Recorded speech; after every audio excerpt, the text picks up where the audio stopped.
But yeah, I think the only movie I've seen where time travel actually truly that everything I think actually worked was 12 Monkeys. You ever heard of that movie? No.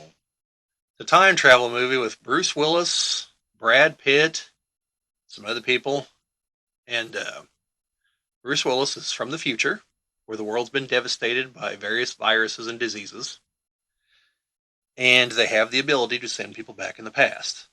He's a prisoner, has like a screw loose, so he's like a violent psychopath, kind of. And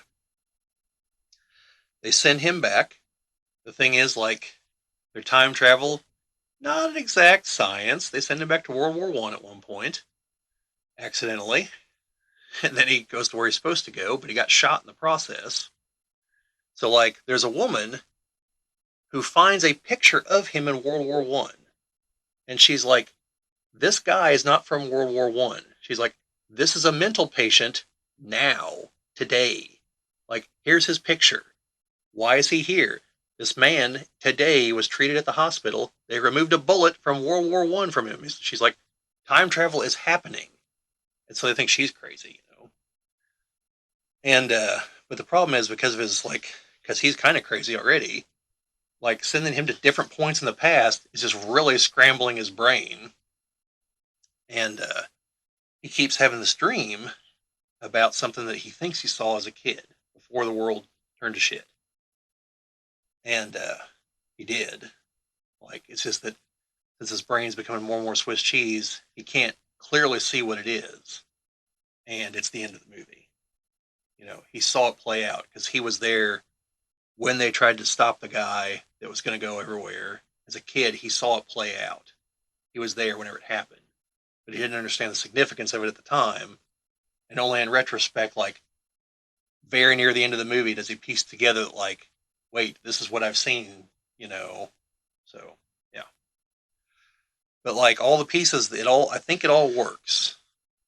You know, if I think I've thought it through, and I think all the pieces actually line up because things change, but they all change in such a way that lead to the future that he came from, and everything works in such a way that like they wouldn't know because he's not telling them everything. So, yeah.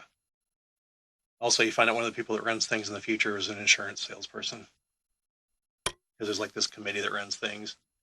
At the end, she's on the plane next to the guy who's going to spread all the viruses everywhere. She's like, "Oh, my name's such and such. I'm in insurance." It's like, future's in good hands. It's not. The world's devastated. But yeah, it's an interesting movie. Very weird.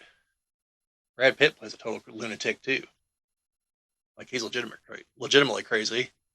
Christopher Plummer's his dad, and can't think of the name of the guy who plays the guy who's actually spreading the diseases off the top of my head. I can picture him, but I can't think of his name. But anyway, it's a good movie, and like I said, I think the time travel all works.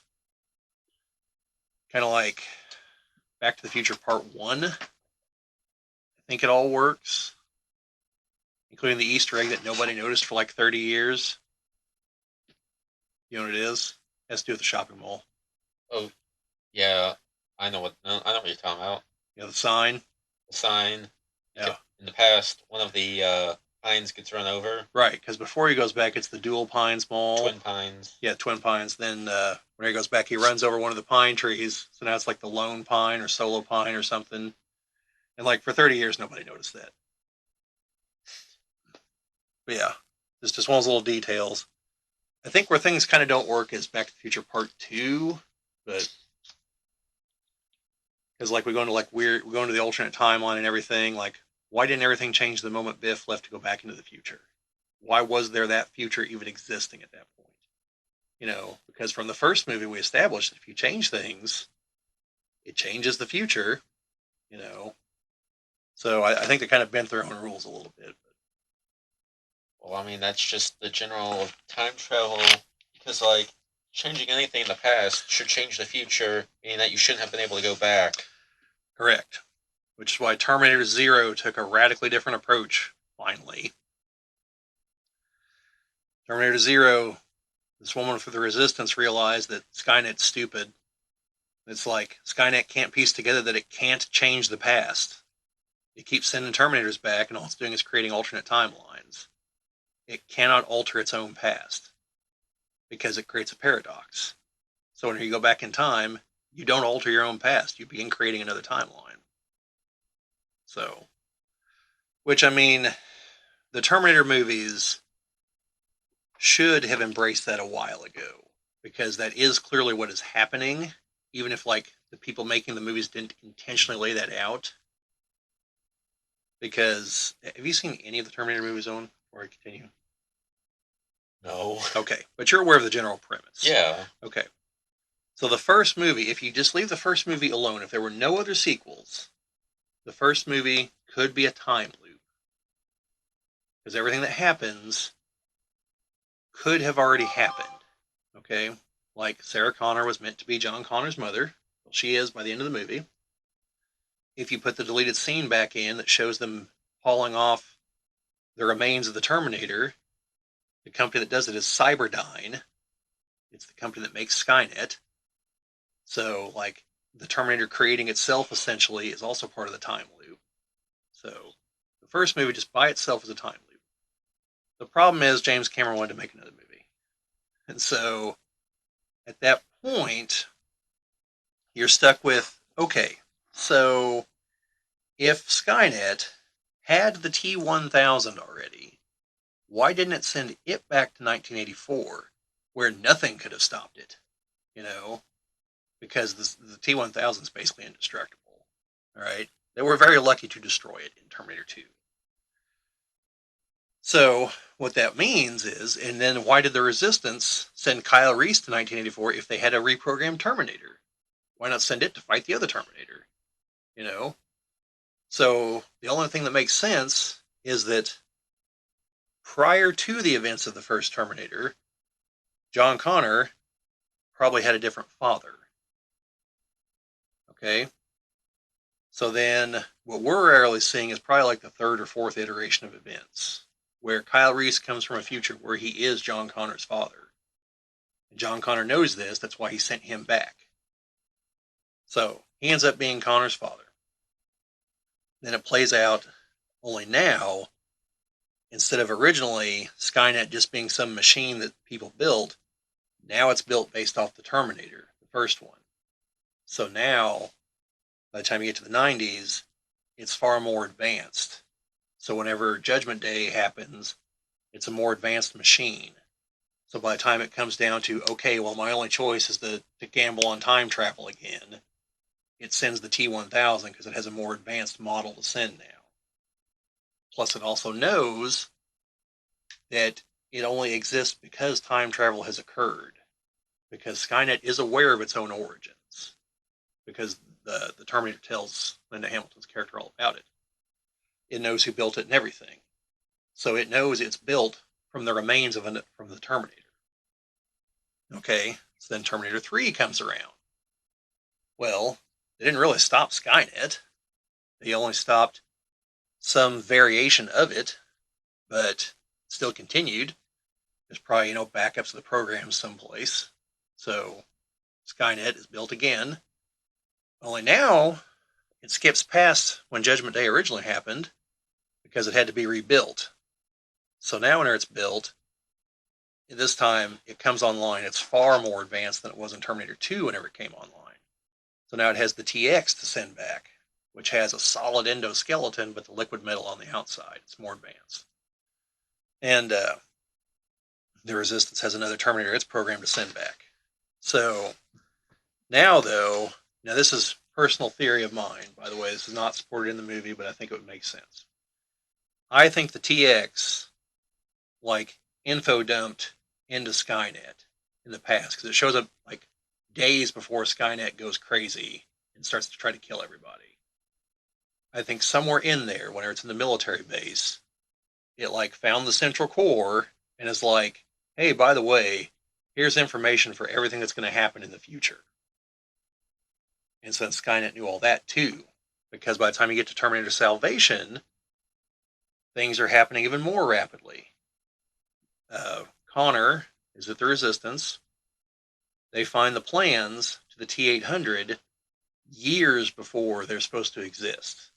So Skynet's already more advanced. Like, clearly something is happening differently in the timeline.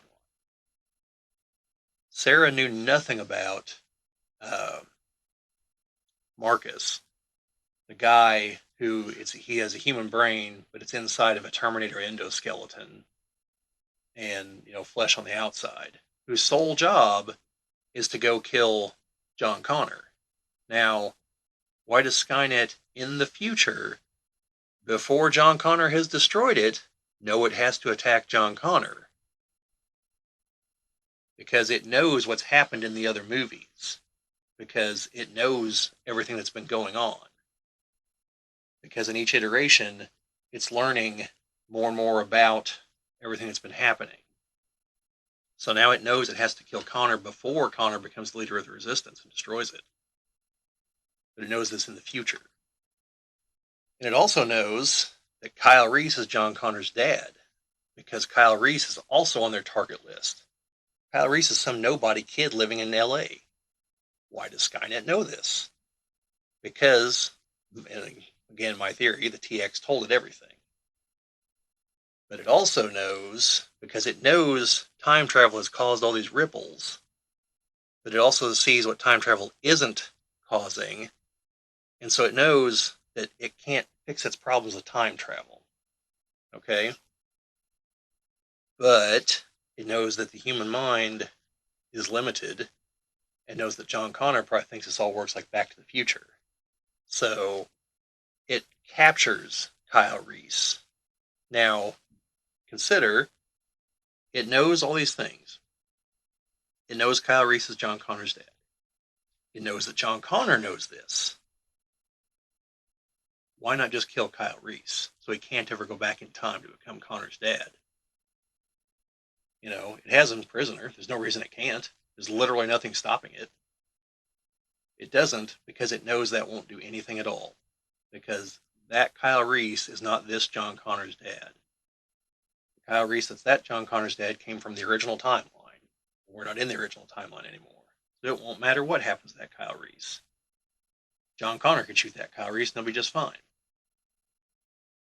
So, but it knows that John Connor doesn't understand this. So it's able to use Kyle Reese as bait to lure John Connor in to try to kill Connor now. It fails, obviously, but so yeah. That's why I think the movies support the idea. It's just that it took till like Terminator Genesis to really have it voice the idea, and then Terminator Zero to really flesh it all out.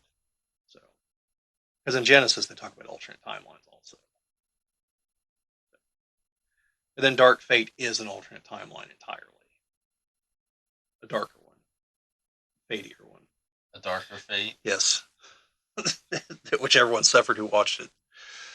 But no, it's really not a terrible movie. It's just that it's not a great movie either.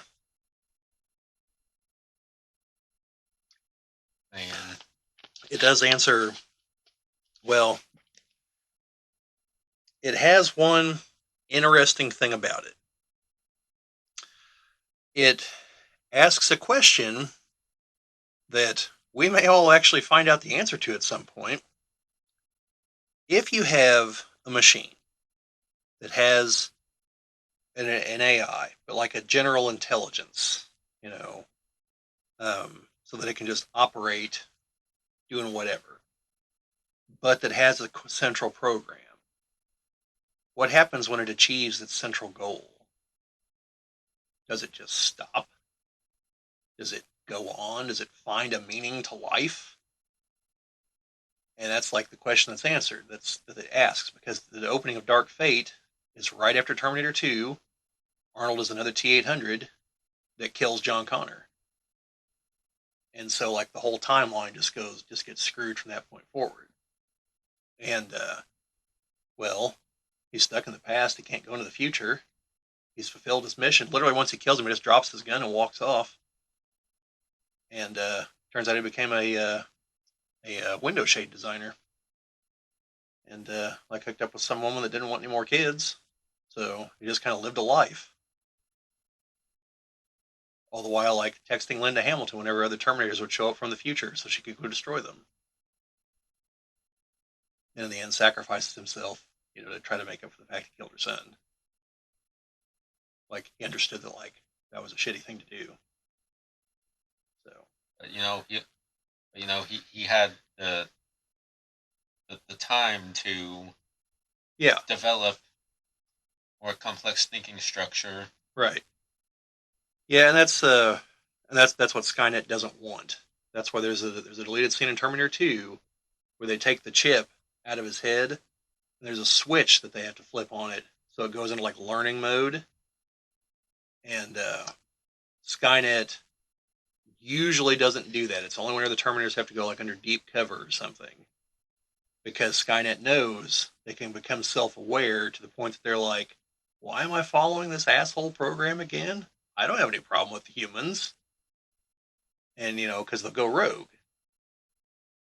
And I keep seeing these articles on Facebook talking about the T-1000.